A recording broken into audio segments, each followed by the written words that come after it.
Bonjour et bienvenue à la formation d'initiation concepteur CAO3D du logiciel Fusion. Alors derrière moi, il y a une pièce un peu particulière, donc en fait, un élève m'a demandé de refaire cette vidéo donc sur les tubulaires. Et donc en fait, l'avantage de cette pièce, c'est qu'on va pouvoir aborder les esquisses en 3D. D'habitude, on fait toujours des esquisses en 2D, donc par plan à plat. Mais là, en fait, on va le gérer en tridimension et ça va être plutôt sympa. Donc vous êtes prêts? C'est parti. Alors tout d'abord, on va analyser la pièce. Donc en fait, maintenant en fait, j'ai pris une petite habitude de faire des codes couleurs par rapport aux différentes techniques et l'ordre qu'on va aborder la pièce. Donc en fait, la première partie, bien sûr, ça sera de faire une esquisse pour faire le tubulaire. Après la deuxième partie, ça sera faire cette partie-là, la partie bleue. Ou la partie jaune, on verra dans l'ordre où j'ai décidé de le faire. Bon, après, c'est vraiment pour démontrer les différentes parties. Tout ce qui est en rouge, ce sont les congés. Donc, il y en a quelques-uns. Et ce qui est en vert, ce sera les chanfreins. Vous voyez, il y a quelques chanfreins aussi. Voilà. Alors, c'est parti. Alors, c'est parti. On va créer une nouvelle conception tout de suite. Donc, nouvelle conception. Donc, conception de pièces, créer. Et c'est parti. Alors, donc, on va créer une esquisse sur le plan de face. Voilà. Et c'est parti. Alors, moi, je regarde mon plan technique et il me faut déjà une ligne qui part de l'origine et qui monte de 29 mm. Voilà, 29. Après, j'en ai une qui repart, on va dire comme un angle. Celle-là, on la code pas pour l'instant. Et on va commencer à poser les cotations justement pour positionner cette ligne-là. Alors, on va dans l'outil cotation, enfin code d'esquisse. Donc alors, moi, de ce point-ci à mon origine, il me faut 59 mm. Entrée. Et de ce point-là à cette ligne-là, il me faut 20 mm. Et entrée. Donc voilà, pour l'instant, on est sur du plan 2D, tout ce qu'il y a de plus traditionnel et basique. Donc maintenant, en fait, pour faire de la tridimension, il faut aller dans la palette d'esquisse. Et en fait, vous avez esquisse 3D. Donc il faut cocher cette petite case. Et là, on va pouvoir commencer à faire de la tridimension. Donc alors, on va gérer la ligne du haut tout de suite. Donc alors, on va dans l'outil ligne. Alors là, je vais faire un peu pivoter mon esquisse volontairement. Et je veux me mettre sur ce plan-là. Alors attendez, je vais essayer de le choper. Celui-ci. Donc le plan de droite, enfin la vue de droite. Voilà. Ok. Et on va tirer donc notre ligne d'une longueur de 35 mm. Et entrée. Donc vous voyez, donc là on est vraiment dans de la tridimension. Et donc en fait pour faciliter directement l'esquisse, parce que au niveau du plan, j'aurais pu faire une deuxième esquisse pour faire mon petit cercle pour tirer la tubulaire. Mais on va continuer dans la même lancée. Donc maintenant je vais dans l'outil cercle. Je sélectionne cette face. C'est la face de bas. Donc alors je vais mettre ma vue de haut. Et il me faut un cercle d'un diamètre de 15 mm. Et entrée. Et voilà. Donc là, on a notre esquisse qui est faite complètement en 3D. Donc alors pour s'assurer du truc, on le décoche tout de suite. Parce qu'après, au niveau des... Quand on sélectionne les vues, euh, on n'a pas 3, mais 6 faces à visionner. Donc par sécurité, au début, pensez à désactiver. Après, si vous avez l'habitude, ça pose pas de souci. Et on peut terminer l'esquisse. Donc maintenant, on va attaquer tout de suite notre première technique. Donc pour pouvoir faire ce tube, enfin ce premier tube, Donc on va créer un balayage. Alors on va dans balayage. Donc trajectoire unique, pas de souci. Donc le profil qu'on veut, c'est le cercle. Et le chemin, c'est notre esquisse qu'on vient de créer. Sauf que, eh oui, bon, normalement il y a des chanfreins, des congés à poser. Alors ce qu'on on va faire annuler. C'est des choses qui arrivent. On peut oublier une petite partie. Après, j'avais pas revisionné le plan, je m'étais focalisé sur la vue 3D. Donc alors, on revient sur notre esquisse et on a des congés à poser de 10 mm. Une fois, là, je pivote ma pièce et j'ai encore un congé ici à poser. Et 10 mm. Voilà. Donc vous voyez, on peut facilement rectifier le tir. Ce qui est plutôt sympa. Et donc là, maintenant, effectivement, je peux terminer mon esquisse. Donc, je retourne sur créer, balayage. Et là, ce coup-ci, je vais pouvoir vraiment faire mon balayage. Donc, toujours trajectoire unique. Le profil, ça sera toujours mon cercle. Le chemin, c'est toujours mon esquisse. Et bien sûr, nouveau corps. Alors, en orientation, on reste en perpendiculaire. Ça, c'est parfait. Et voilà. Et OK. Et maintenant, on va pouvoir gentiment attaquer la suite.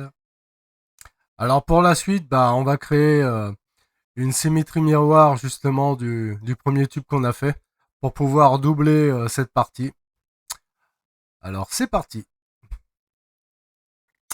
Donc on va donc créer symétrie miroir. On sélectionne bien sûr le corps en entier. Et l'axe de symétrie, le plan de symétrie, ça sera, alors attendez, je pivote, ça sera cette vue-là.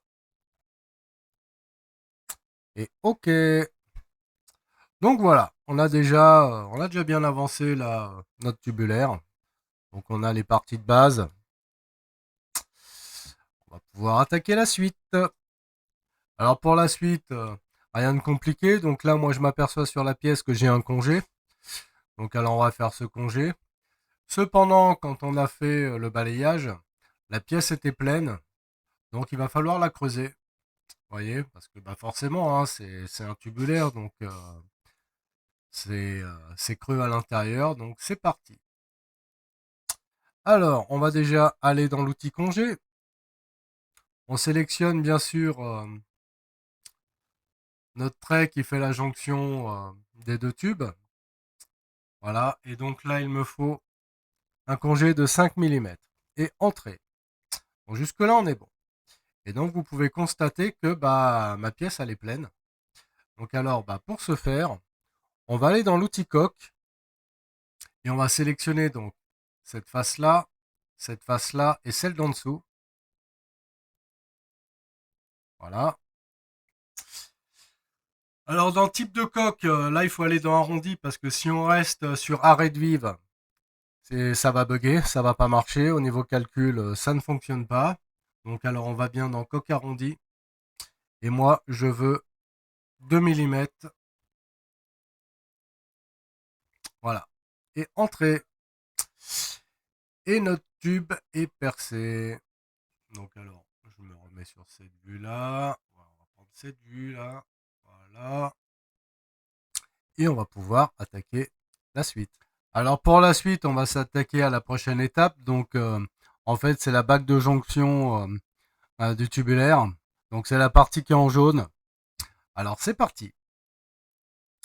Donc on va créer une nouvelle esquisse sur ce plan-là.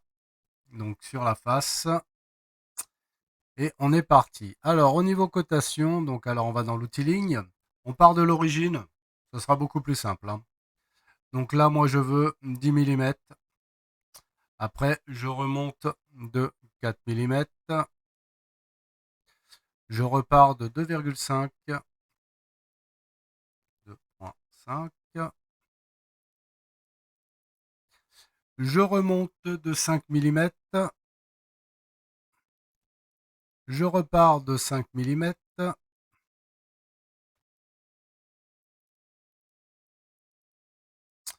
Et je redescends pour boucler la boucle. Et voilà, donc la partie elle est en bleu, ça c'est bon. Alors celle-là, je pourrais supprimer le petit trait, mais bon, voilà, à la limite, je vais le couper. Voilà, on coupe ce qu'on n'a pas besoin. Et on peut terminer l'esquisse. Donc alors, pour faire cette bague, eh ben, on va faire une révolution. Donc on va dans l'outil révolution. On sélectionne bien sûr notre petite face là. L'axe. Alors je vais réactiver. Voilà, je réactive mes origines. On n'accède pas là, c'est un peu délicat. Alors ce que je vais faire, c'est qu'on va cacher le corps. Voilà. Comme ça, on y accède. Et donc 360 degrés. Alors complet. Et là, maintenant, en fait, il me dit que l'objet que j'ai créé n'est pas visible, c'est normal. Donc maintenant, on revisionne le corps. Et donc, vous voyez, ça marche. Parce qu'effectivement, s'il n'y a pas de corps, ça ne peut pas fonctionner. C'est aussi une petite chose que je voulais vous montrer. C'est que on peut activer ou désactiver certaines parties. Sauf si on en désactive de trop, bah, on ne peut pas faire forcément l'action. Donc voilà. Et OK. Et notre bague est faite. Vous voyez. Et on va pouvoir attaquer la suite. Alors maintenant, on va s'occuper de la partie en bleu, donc de cette partie-là. Alors c'est parti. Donc alors on va créer tout de suite une nouvelle esquisse. Donc on va se mettre sur la face des bagues là. Voilà. Et c'est parti. Alors, donc au niveau de mon plan, qu'est-ce que j'ai de beau? Alors, hop, attendez, je mets mon plan en visuel. Moi je l'ai, c'est bon. Alors, déjà on a deux cercles, donc alors on va se mettre sur le centre, donc 11. Après, on revient 15. On va faire la même chose de l'autre côté. Donc 11, entrée, 15, entrée. Voilà, donc là, on a déjà ça. Donc alors après, au niveau de mon plan, alors je regarde la pièce. Donc maintenant, on va s'occuper de cette partie courbe là. Donc là, ça fait deux demi-cercles. Voilà, donc c'est parti. Alors pour ce faire, on va créer un arc par point de centre. Ça sera beaucoup plus simple. Alors je sais que c'est des diamètres de 13, enfin des rayons de 13. Donc hop, une fois, on refait la même chose de l'autre côté. Vous voyez, ça se fait relativement vite et facilement. Maintenant, on va dans l'outil ligne. On réunit nos axes. Donc voilà, la contrainte s'est mise tout de suite là. Ma petite contrainte de tangente. On est parfait, on est bon. Après, normalement, j'ai des deltas qui apparaissent. Là, oui, là, j'ai mon delta ici et mon delta ici. Donc, j'ai deux cercles. Donc, on se cale bien sûr sur le delta là. Alors, le delta, en fait, c'est le prolongement de ce point. Donc, il faut bien prendre celui-là par en dessous. Et là, c'est 10 mm. Et pareil de l'autre côté. Donc, on se cale tout de suite sur le delta. Et 10 mm. Maintenant, il n'y a plus qu'à supprimer les parties qu'on n'a plus besoin. Donc, ça, j'ai pas besoin. Ça, j'ai pas besoin. Ça non plus. Ça non plus. Et on va pouvoir terminer l'esquisse. Donc maintenant, on va dans l'outil extrusion. On va extruder cette partie-là. Mais on va l'extruder en négatif. Il faut partir dans ce sens. Et je veux moins 5 mm. Moins 5 mm. Et entrée. Et voilà, donc là, on a notre partie qui est faite. Il ne reste plus grand chose à faire. Donc alors maintenant, on va analyser la pièce. Donc là, je vois que j'ai deux perçages à faire. Donc on va s'occuper des perçages. Après, bah, il y a les congés, les chanfreins, et la pièce elle sera terminée. Après, on peut s'amuser, on mettra les couleurs aussi. Comme ça vous fera aussi découvrir un peu l'outil apparence. C'est plutôt sympathique. Jusque-là, je l'avais pas encore fait, mais on va le faire. Donc alors, on va pouvoir attaquer la suite. Alors, hop, c'est parti. Alors pour la suite, bah, il reste deux perçages à faire. Après, on a des congés ici, ici et ici. Et après, il y a un chanfrein là, un deuxième chanfrein là et un troisième chanfrein en dessous. Alors c'est parti. Donc, perçage. Alors, on va se mettre sur notre vue arrière. Voilà. Et on fait nos perçages. Alors, on va dans l'outil perçage. Bien sûr, ça sera cette face-là. Alors, si je maintiens, il devrait se caler. Alors, si vous maintenez le clic gauche de la souris, vous voyez, il y a des points qui apparaissent. Donc, on se cale dessus là. Alors, c'est parti. Donc, alors, la distance, on va faire comme ça. Pour la distance, on va aller sur tout. Et je veux un diamètre de 5 mm de perçage. Donc, 5 mm.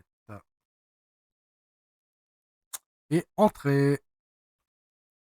Premier perçage est fait, donc on va renouveler l'opération.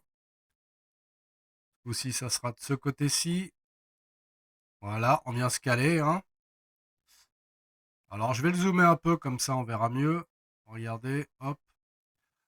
Donc, bah, du coup, il a gardé les infos d'avant. Donc, pareil, tout, 5 mm et OK. Donc, nos perçages sont faits. Donc, bah, maintenant, il ne reste plus grand-chose à faire. Alors, bah, comme on est déjà de ce côté-là, on va attaquer tout de suite les deux chanfreins.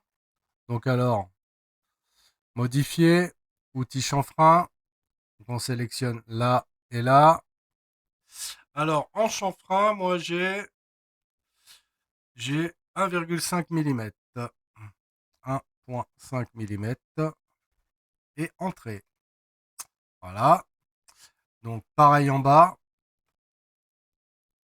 Donc, on refait modifier, chanfrein.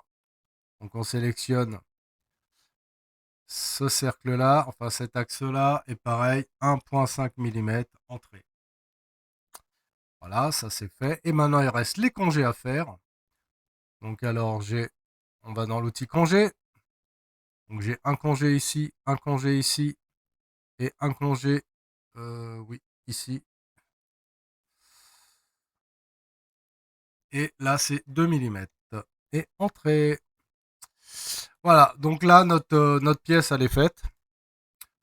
Et donc, comme j'ai dit avant, on va être un peu joueur. On va dans l'outil modifier, on va dans apparence. Et donc là, on a l'interface apparence. Donc, alors bon, moi, j'avais déjà présélectionné les trucs. Donc, alors, attendez, on va faire comme ça. Donc là, j'ai été exprès dans peinture, mais on peut faire autrement. Hein. On va changer un peu l'aspect, on va aller dans métal. On va dire que c'est du cuivre, puisque c'est du tubulaire, donc on va dans l'outil cuivre. Donc alors on va prendre... alors bien sûr, alors si vous débutez dans l'apparence, il y aura il y aura des petits téléchargements à faire. Donc bah pour vous montrer, alors là je veux... Allez, on va prendre celui-là, exprès cuivre paline. Vous voyez, donc là je l'ai téléchargé et du coup je peux le sélectionner.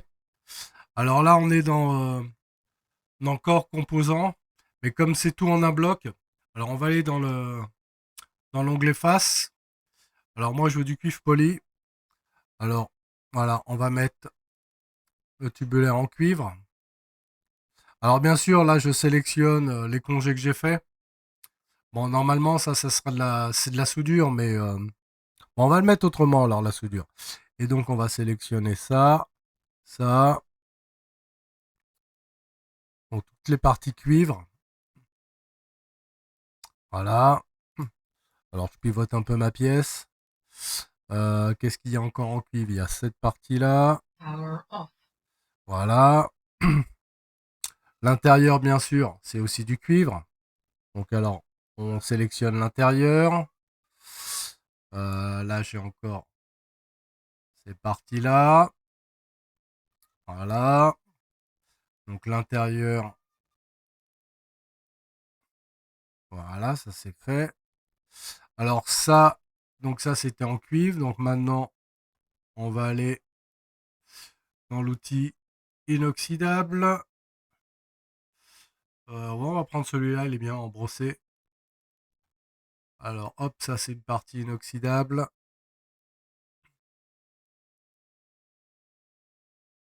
Voilà.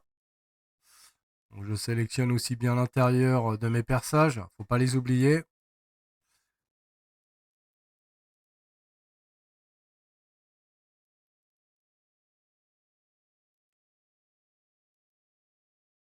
Voilà.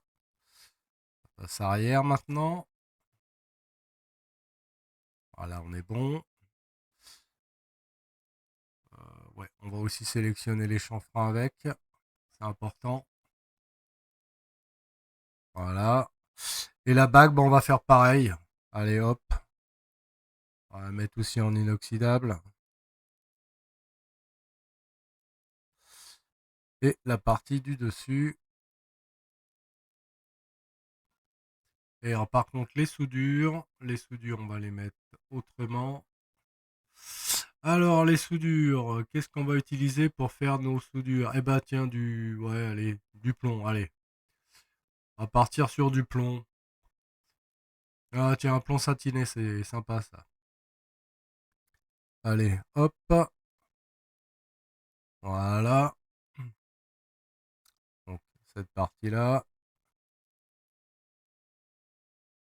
Bon, faut que je zoome un peu, là. Voilà.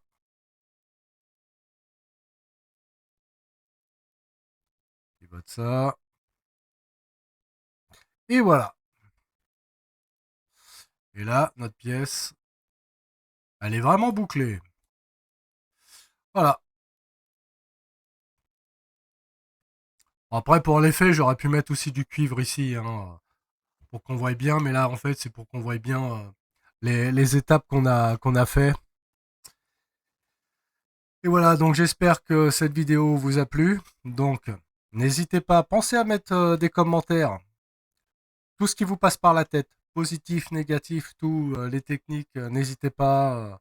Poser des questions, moi je réponds, il n'y a pas de souci. Euh, donc voilà, j'ai refait cette vidéo pour un de mes élèves qui me l'avait demandé parce que lui, il travaille dans ce milieu-là, donc il voulait plus d'infos. Et donc, soyez méticuleux.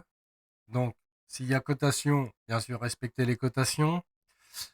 Et je vous dis à la prochaine vidéo.